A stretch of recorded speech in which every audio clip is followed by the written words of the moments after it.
Hello friends, welcome to English பேசலாம் நீங்களும். இது என்னோட second video.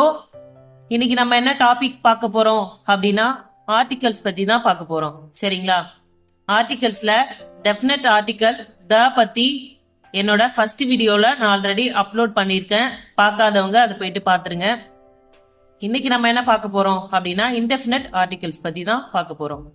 Indefinite ஆர்டிகல்ஸ்ல a and an இது ரெண்டுமே எப்படி இருக்கும்னு பாத்தீங்கன்னா நாட் டு பி ஸ்பெசிபிக்கா இருக்கும்.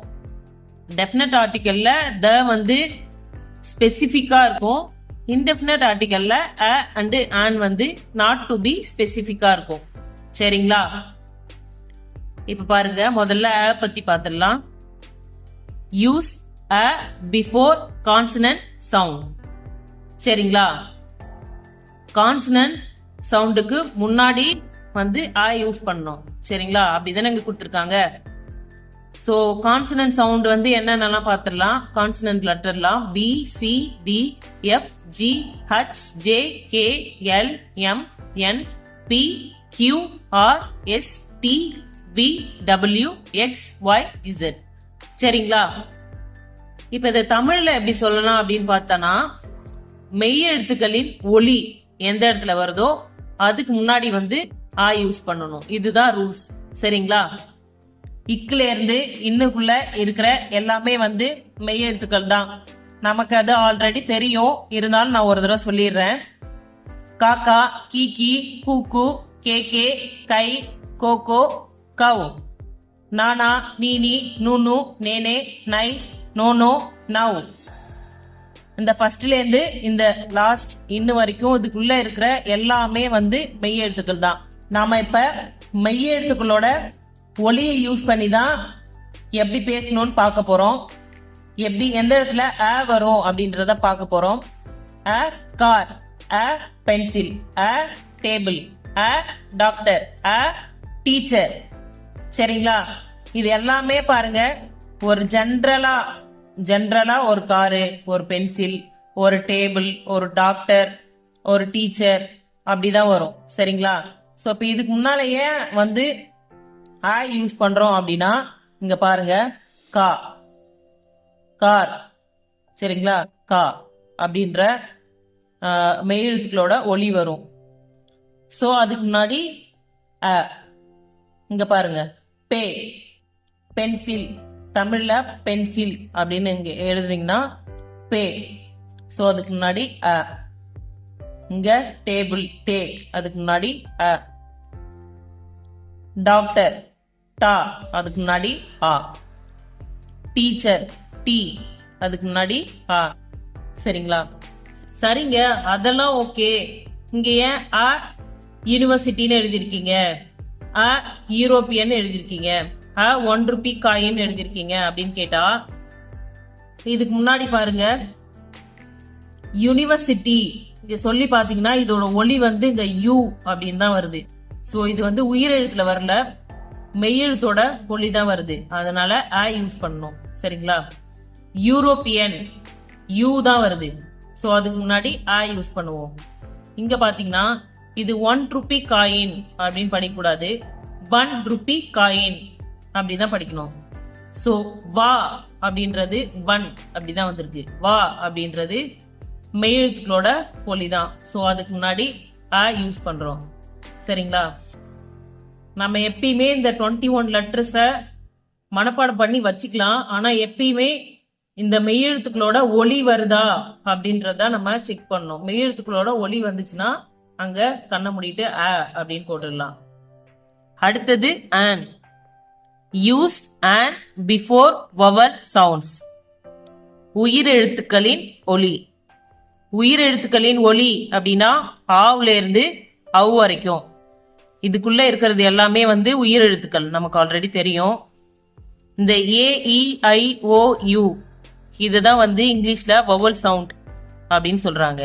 இப்ப இந்த வவல் சவுண்ட் நம்ம எப்படி கண்டுபிடிக்கணும் அப்படின்னு பாத்தீங்கன்னா, இங்க ஆப்பிள் அப்படின்னு இருக்கு. சோ ஃபர்ஸ்ட் லெட்டர் வந்து ஆ அப்படின்னு ஆரம்பிக்குது. சரிங்களா?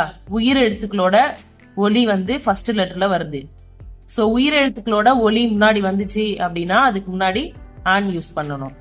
இங்க பாருங்க, an ஐடியா உயிரெழுத்தோட ஒலி வந்து ஃபர்ஸ்ட் இங்க இருக்கு. தமிழ்ல சொல்லி பாருங்க, இங்க வந்து ஐ வரும். an இன்ஜினியர் ஈ வருங்க. an oasis ஓ வரும். an event ஈ வரும். an umbrella இங்க வந்து அ வரும். ஸோ AEIOU இதெல்லாம் வந்து ஃபர்ஸ்ட் லெட்டரா வரும்போது முன்னாடி வந்து ஆன் யூஸ் பண்ணுவோம் அப்படின்றத நம்ம பார்த்துட்டோம். இங்க நிறைய எக்ஸாம்பிள் கொடுத்துருக்கேன். ஆனா இந்த AEIOU இதெல்லாம் இல்லாமலும் சில வார்த்தைங்க இருக்கு. அதுக்கு முன்னாடி வந்து எதுக்கு ஆன் யூஸ் பண்றோன்றத நம்ம இப்ப பார்க்கலாம். ஆன் ஹவர் அப்படின்னு இதை படிக்க கூடாது, ஆன் அவர் அப்படிதான் படிக்கணும். சரிங்களா? ஸோ இப்போ இங்க ஆ தான் வரும். ஆன் அவர். இங்க ஆன் ஹானஸ்ட் பர்சன் அப்படின்னு படிக்க கூடாது, ஆன் ஆனஸ்ட் பர்சன் அப்படிதான் சொல்லணும். On honest person. ஸோ இங்க ஆதா வரும். ஆன் ஹானர் அப்படின்னு இதை படிக்க கூடாது, ஆன் ஆனர் அப்படிதான் படிக்கணும். ஸோ பெரும்பாலும் இந்த ஹச் வர்ற மாதிரி வார்த்தைங்க பார்த்தீங்கன்னா ஆவில் தான் ஆரம்பிக்கும். பெரும்பாலான வார்த்தைங்க பார்த்தீங்கன்னா அந்த மாதிரி தான், அந்த சவுண்ட் ஒலி வந்து அந்த மாதிரி தான் வரும்.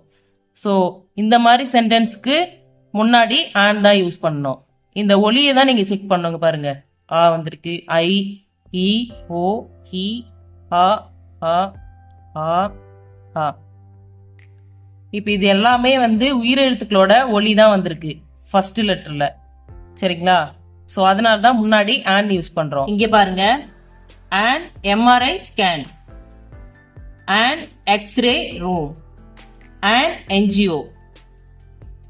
இங்க வந்து MRI அப்படின்றது வந்து இங்க M தானே வந்திருக்கு, இது அப்ப கான்சனன்டோட லெட்டர் தானே அப்படின்னு கேட்டீங்கன்னா அப்படி கிடையாதுங்க.